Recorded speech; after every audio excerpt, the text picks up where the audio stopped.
What is the rule of law in San Francisco with regard to living on the streets now? And are they clearing some of these areas? Are they doing what they refer to as sweeps? And what happens to them if they're moved? San Francisco has passed twice a camping ban, a sit lie ordinance that says you can't lie down on the sidewalks.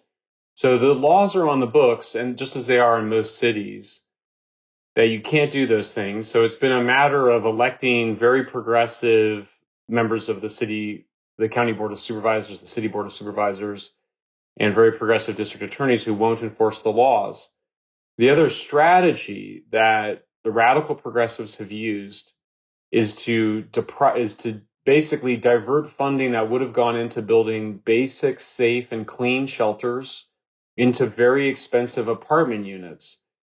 And the reason, ostensibly, is because they think that shelter is just not good enough for people, and that everybody that is homeless deserves their own apartment unit in, by the way, one of the most expensive real estate markets in the world. Well, so then they're in a situation where they can say, well, there's no shelter space. We now have a Supreme Court has upheld a ruling out of Boise, Idaho, which says that you can't arrest people or move people from camping publicly if you don't have sufficient shelter space. So that's been a real key strategy to basically encouraging the chaos to increase and the public camping to increase on the streets by the radical left in San Francisco and other cities.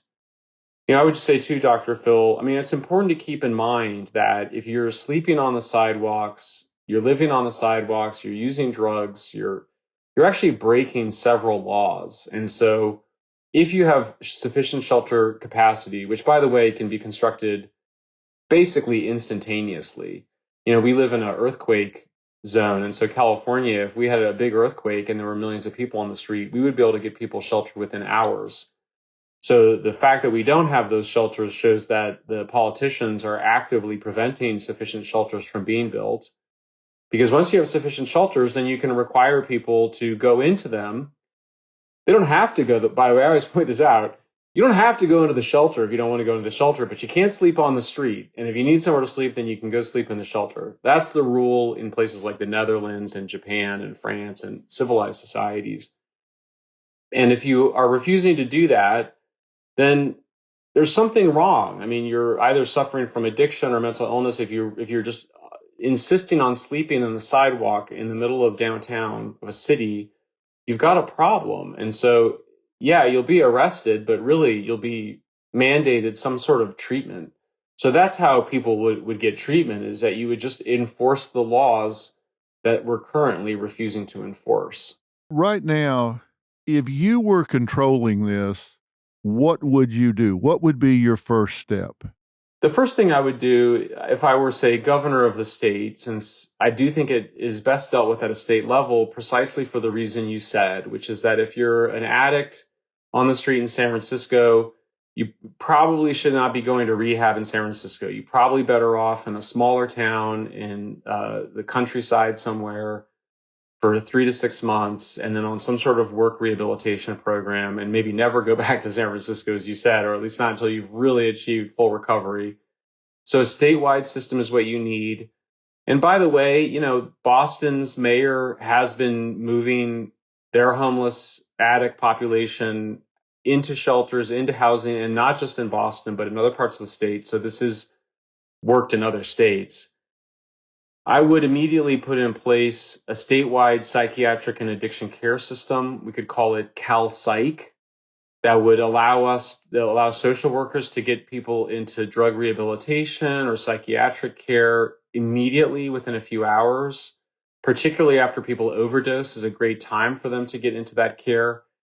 And then I would have a shelter first, housing earned policy so that you have sufficient shelter. Again, people don't have to go in there, but they can't sleep on the street. So you have a shelter, a clean, safe, basic shelter bed for everybody. And then the small amount of subsidized housing that the taxpayers are generously funding would be reserved for people who pass a drug test, who show that they're taking their psychiatric meds and are making progress on their personal plan to recovery. Those are precious homeless housing units, they should not be given out to people who are not making steps. They should not be used as a reward for bad behavior. They should only be used as a reward for good behavior.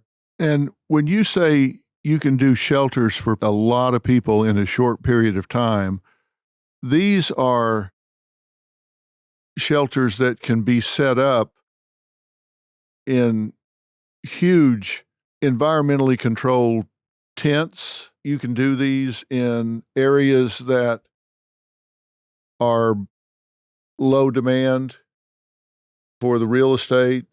You know, they're not in downtown San Francisco. You can go to outlying areas and you can provide shelters for thousands of people. What's the population of San Francisco now? What, 875, something like that, 875,000? Yeah. But you can go out to some outlying areas where you can provide clean, quality, monitored shelters for people. That's right. And yeah, these are obviously, we have this amazing agency called FEMA. Yeah, it's always complicated. So you often hear of stories of problems with it, but it's, you know, when a hurricane strikes, it's able to provide what are called sprung shelters and, you know, safe, clean place to stay.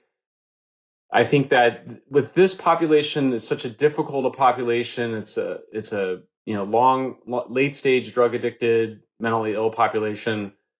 You want to try to get as many people into rehab right away. If you can skip the shelter phase of things, that's great. I mean, the low hanging fruit, I think, is somebody overdoses on the street. They get revived by an EMT, and the EMT can pull up her smartphone and say, I've got an opening in San Bernardino or Eureka or somewhere long way from here.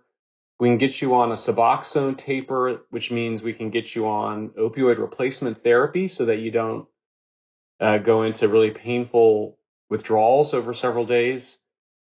Or if you don't want to do that, my colleague, Officer Garcia here, will arrest you and you can be brought to county jail and you can kick in jail. And they may or may not have a Suboxone taper for you. Which would you rather do? It's time to make a choice. That's the ideal time to make the intervention. Those folks then can go right into rehab. They don't need to go into shelters. They don't need to go into jail. So I think it would be done. I think, you know, what you don't want is to overwhelm the system. So I would be looking to get everybody in California that's unsheltered homeless inside within a few years. I would say 1 to 3 years, you could do it in a very humane way, in a way that I think most reasonable people that are concerned with civil liberties would agree was done in a humane way. Yeah. The alternative is in that 1 to 3 years, they're going to be right where they are right now or dead. That's right. I mean, that's what's happening now. I mean, you know, it was 17,000 drug overdose deaths in the year 2000, 107,000 this year. That's 3 times more people dying of drug-induced deaths than car accidents. Number one cause of deaths for American adults right now. It's out of control. It just requires leadership. It requires some amount of centralization. The system is so expensive right now because everybody always asks, oh, is this going to be expensive? You have to remember California spends more on mental health per capita than any other state in the country, and we have the worst outcomes. So it's really just a consequence. It's really just a matter of enforcing the laws, getting people into rehab, not allowing these destructive behaviors to continue to go on. I think that will have a huge impact right away. I mean, honestly, I think there's a fair number of people that once you just say, hey, party's over, we're not going to tolerate the open air drug scene. I think there's some share of people, not a majority, not even half, but some share of people that are going to actually say, you know, I'm ready to call it in and get the help that they need on their own. I think other people will have to have a more stricter intervention, but ultimately we can get everybody inside. We have to, because we know that people that are outside and are homeless are 3 times more likely to die. The mortality rate is 3 times higher for unsheltered homeless people than for sheltered ones.